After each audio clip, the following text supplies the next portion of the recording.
dire que ça revient les mêmes thèmes à chaque fois.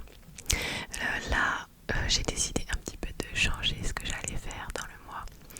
Donc si t'es curieux, je t'invite à regarder la description et tu verras un peu ce que je vais faire du coup. Alors aujourd'hui, j'avais envie de faire des nouveaux triggers et en même temps de faire des questions de culture générale. Des questions de culture générale. Culture générale. Parce qu'en fait, dernièrement, je regardais beaucoup ce genre de vidéos. Et j'adore, ça me détend beaucoup, beaucoup. Du coup, je me suis dit que ça pourrait être une bonne idée d'en faire sur ma chaîne. Alors, c'est parti. Je vais commencer. Il y a plusieurs niveaux. Il y aura un niveau facile, un niveau moyen et un niveau difficile. Alors, c'est parti pour le niveau facile. Alors, c'est une première question en géographie.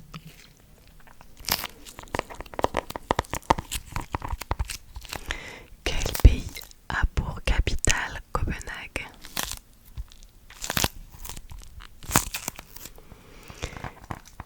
Quel pays a pour capitale Copenhague?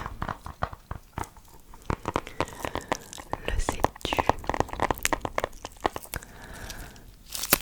Alors, est-ce que c'est réponse A, les Pays-Bas? Réponse B, le Danemark? Ou réponse C, la Suède?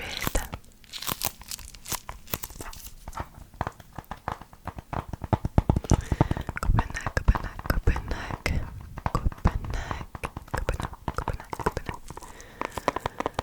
Alors, c'est la réponse B. C'est le Danemark qui a pour capitale Copenhague. Alors en fait, Copenhague, elle est célèbre pour la statue, la petite sirène. Donc je sais pas si vous connaissez. Moi j'y suis allée. Et en vrai, elle est toute petite la statue. Et en fait, cette statue elle est inspirée du conte d'Andersen. C'est devenu un symbole pour la ville. Et au Danemark, c'est une monarchie constitutionnelle. Mais en réalité, le monarque, il a surtout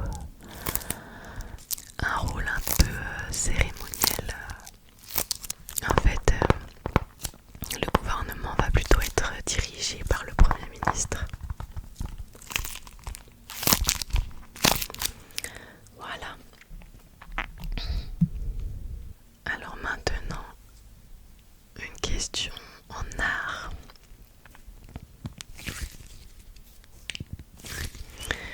Qui a peint Guernica? Qui a peint Guernica? Est-ce que c'est A, Pablo Picasso, B, Salvador Dali ou C, Juan Miro?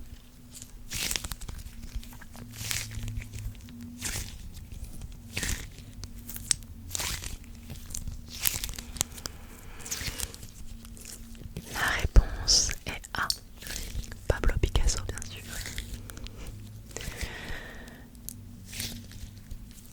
Donc c'est une œuvre qui dénonce la violence de la guerre. Guernica, c'est une ville basque qui a été bombardée. Aujourd'hui, cette œuvre elle est exposée au musée Reina Sofia. Reina Sofia à Madrid. C'est une œuvre gigantesque. Et bien sûr, c'est du cubisme parce que c'est pas peint par Pablo Picasso.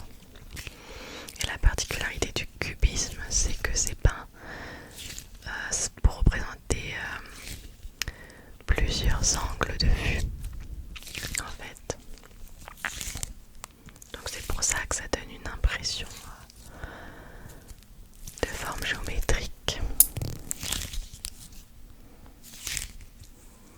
et que les personnages aussi, on a l'impression qu'ils sont défigurés. Enfin, ça représente pas vraiment la réalité, quoi. Mais voilà, petit point sur le cubisme. Ensuite, une question en littérature. Quel est l'auteur du Petit Prince? Quel est l'auteur du Petit Prince? Le Petit Prince. Est-ce que c'est A, Jules Verne, B, Victor Hugo, ou C, Antoine de Saint-Exupéry? A, Jules Verne, B, Victor Hugo, ou C, Antoine de Saint-Exupéry?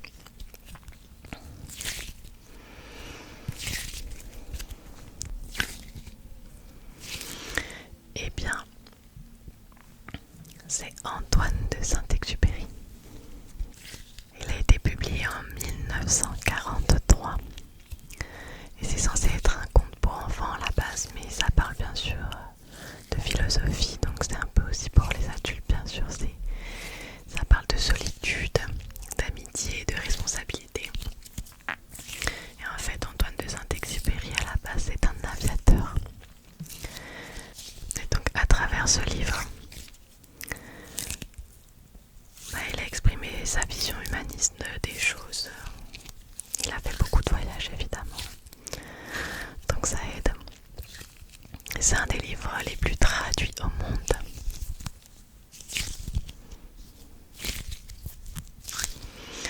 Alors,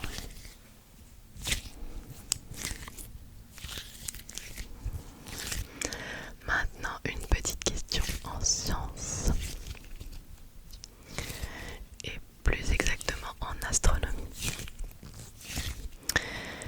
Quelle planète est surnommée la planète rouge? Quelle planète est surnommée la planète rouge?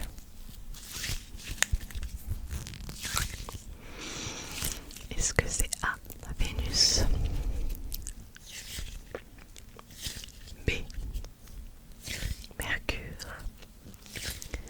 ou C, Mars? Quelle planète est surnommée la planète rouge?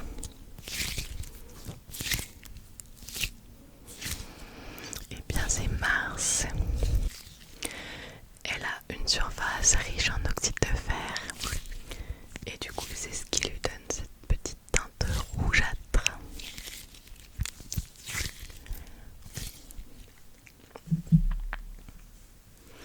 Alors on passe aux questions de niveau moyen.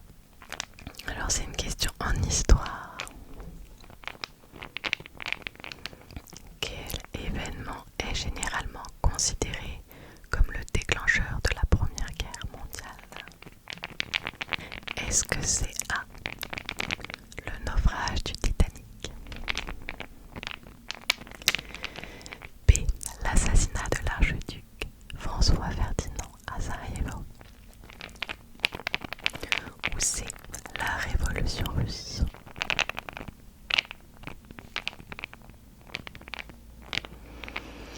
Alors c'est la réponse B, l'assassinat de l'archiduc François Ferdinand à Sarajevo. Donc ça s'est produit le 28 juin 1914 et ça provoque une grosse crise diplomatique.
fuseaux horaires en incluant tous ces territoires?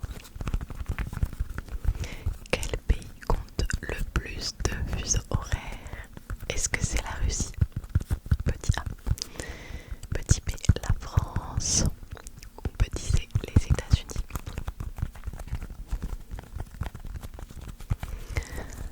La Russie, la France ou les États-Unis?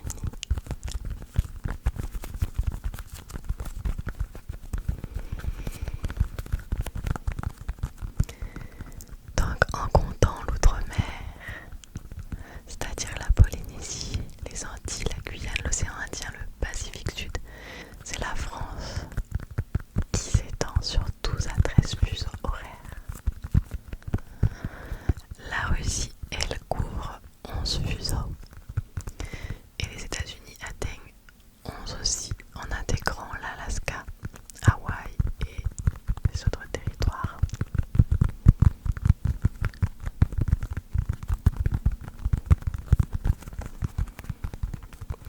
Allez, je reprendrai ça quand ça sera d'autres questions en géographie. Cette fois-ci, on passe au niveau difficile.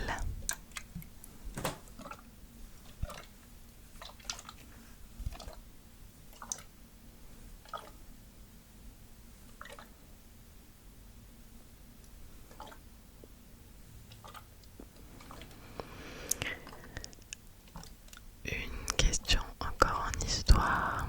Qui a achevé le premier tour du monde?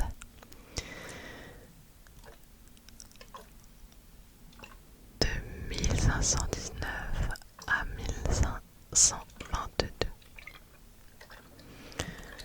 Qui a achevé le premier tour du monde? Est-ce que c'est A. Fernand de Magellan? Je sais même pas comment ça se dit. Fernand de Magellan ou Magellan?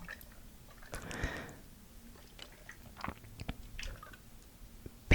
Juan Sebastián Elcano?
je propose une petite question bonus.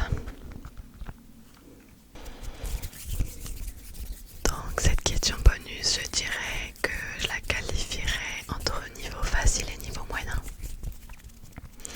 Faut surtout se rappeler ses cours d'histoire. Alors, lequel je vais reprendre?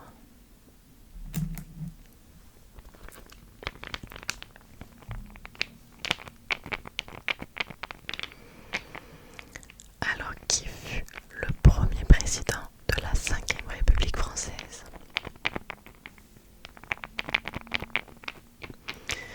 Est-ce que c'est